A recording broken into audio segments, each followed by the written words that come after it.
for potato. It probably comes from the way that maybe some people speak, maybe some southern people, potato, like that. Some southern people, potato, like that. We'll say like that. So I think it came from the dialect of especially southern people will say like that. This is not that important, like it says, it's just slang. Especially the word tater, hater, that's not something I hear very common. But it is important to know that tater is slang for potato. And they also use, I think maybe you know, they kind of use this expression hater for many things. He's a blah blah blah hater. He's a... It's always hard to think of examples, right? Onion hater. Onion hater, yeah. You could use for food, he's an onion hater. You could use for so many things. A lot of times, if I just say, he's a hater, he's a hater, that is something that I personally say sometimes. He's a hater, she's a hater. If you just call someone, you're a hater, just means, oh, you always have something bad to say about it. You always have something negative to say.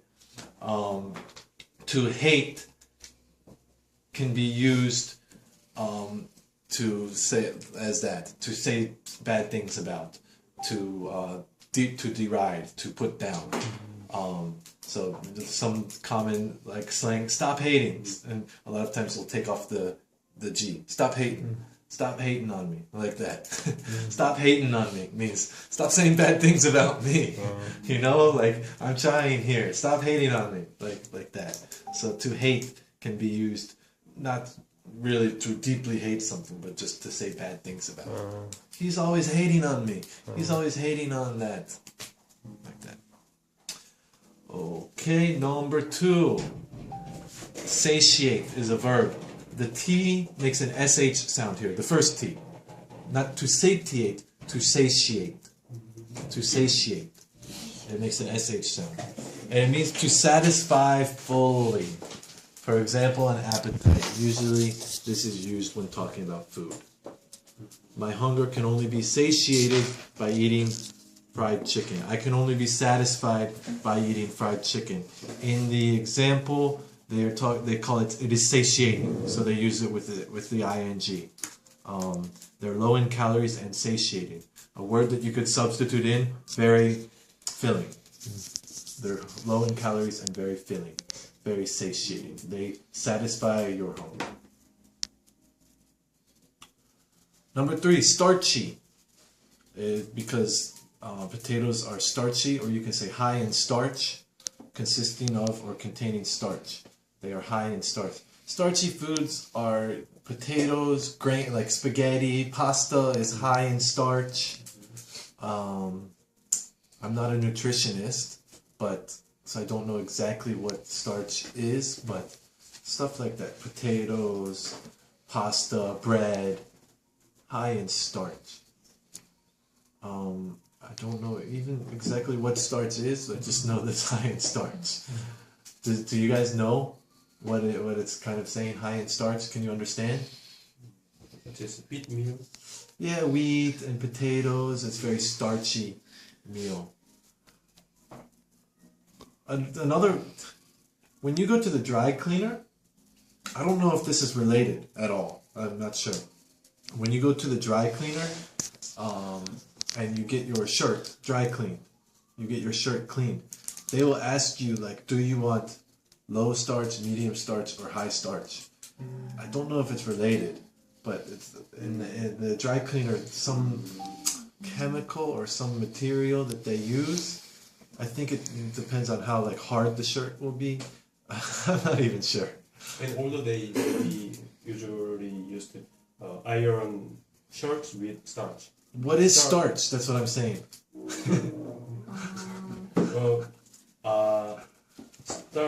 We put starch into water. Is it like a white powder? Yeah, like powder. Yeah, I guess it's derived from food, maybe. Yeah, when I think of starch, I think of a white powder. I don't know if the food starch is related to the cleaning starch.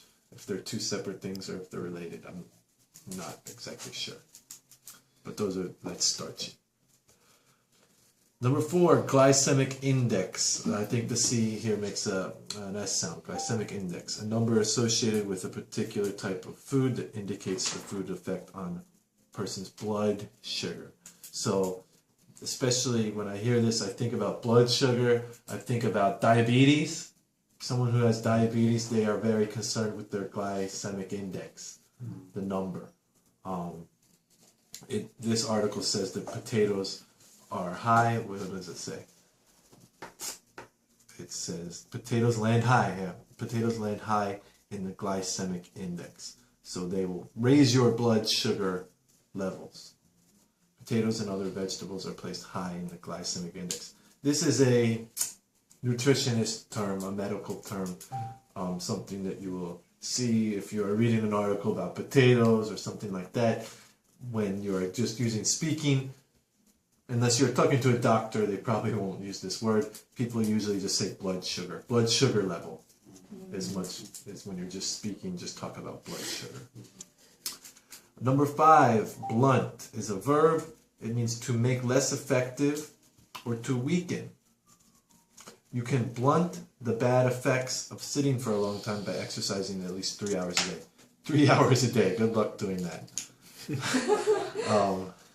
To blunt. So this word has a couple meanings. This one, to make less effective, to weaken. You can blunt the effects of something, like it says right there. You can blunt the bad effects. That is a common use. This word can also mean a blunt object. A blunt object means not sharp. So it's kind of related, less effective. It's old, it's worn down, it's blunt. A blunt object means not sharp. A third meaning for this is also an adjective. If you can use for a person is very blunt. I'm not sure how it's related, but when you call I am very blunt, means I am very honest, almost in a bad way. I am very blunt. I say things very straightforward, very simply. If I don't like something, if there's something, it might hurt your feelings, but I am very blunt. If you do not look well, I will tell you. Or if you're doing something that is not good, I will just, maybe your boss, right? Maybe they don't like something you're doing. So your boss can try and be very nice and say, oh, Eric, you're doing a good job, but this is a little different. Maybe you can change this. Or they can be very blunt. Eric, don't do that. Stop it. That is a blunt person, a blunt way of speaking. Also, I said it can be a blunt object, means not sharp. Also, you can use it here as a verb. So if I say my boss is really blunt, that's not the neutral connotation, but the negative connotation? Not necessarily negative. I'm very blunt and direct. It's not necessarily negative. Yeah. It's just... But in a context. In a context, you could maybe hurt someone's feelings if you were very blunt like that. It's not necessarily a bad thing. I see. Number 6, to ward off, to try to prevent or avert. The teacher wards off the noise in her class by blowing a whistle. I like the better example is in the reading or in the video. They say potatoes may help lower blood pressure naturally and may even ward off certain type of cancers. This term ward off is often used to ward off disease, to ward off some sickness. It means to help prevent, to keep it away. Another one thing that pops into my head when I see ward off, garlic. What does garlic ward off? Dracula. Exactly. Garlic wards off vampires and Dracula. It keeps it away. It averts it. Maybe you might put something outside your house, a camera, or maybe you buy a dog and you keep him outside to ward off troublemakers, to ward off some teenagers in your neighborhood who are making problems. It's used in instances like that. And last one, number 7, spud. This is just same as tater. Spud is just a noun to mean potato. It's kind of a little bit like slang, yeah. The restaurant serves different spud dishes. So when I hear spud, I think of potato. Have you heard of Idaho? Idaho is a very famous state in America known for potato. That's basically all it's known for. There's nothing really special in Idaho, but they are known for potatoes, so you can say this is an Idaho potato, an Idaho spud. So maybe they have better quality in Idaho, I'm not sure. Spud, that's easy, just means potato. You can hear that. So out of all the vocabulary, I think number 5 is important. Number 5 is important. Like I said, number 1, you will not. It's important to know that tater means potato and the hater grammar. But number 1, you will not hear that term that much, except in an example like this. And then number 4 is a medical term. Number 5 and 6, 2 and 3, especially number 5 is a very common word. Okie dokie.